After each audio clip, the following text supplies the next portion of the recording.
Just quickly, this week we have 3 hearings we're watching. One is LB 540. It was a bill by Senator Stinner to adjust school aid in a way that, in our opinion, in the opinion of the Ag Leaders Working Group, would have shoved more responsibility for school spending onto property taxes.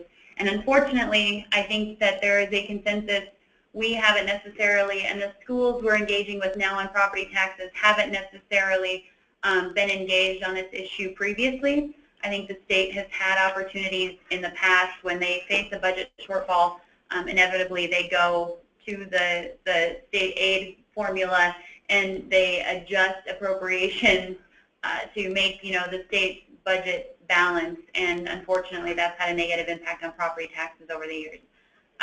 So while we are certainly willing to talk about spending issues, we're certainly willing to talk about funding issues. We wrote a letter in opposition to LB 540, and that will be on the website if you want to read the testimony. We also today submitted a letter in the Revenue Committee on LB 373.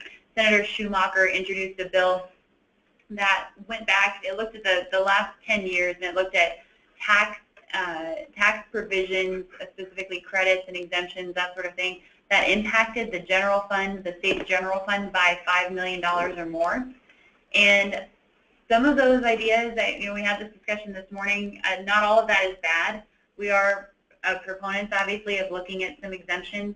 Unfortunately, what he did was very encompassing, and a lot of the provisions in there, including eliminating the property tax credit fund, eliminating some exemptions on personal property, reduce or increasing the adjusted valuation on agriculture land from 75 to 80%, re-implementing the state death tax, and also eliminating the ability to carry forward business loss to 20 years, bringing that back to 5 years.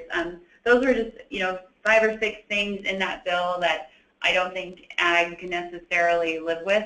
There were other things, including business incentives, even one ag-specific sales tax exemption that maybe we could have lived with, but there was just a little bit too much in there for us to not weigh in. But we definitely want to stay open to those things. We don't want to be hypocritical when it comes to increasing sales taxes to offset property.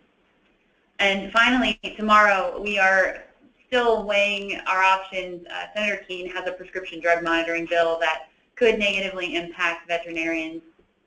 We haven't run this by the Ag Leaders Working Group, so it might just be a Farm Bureau letter.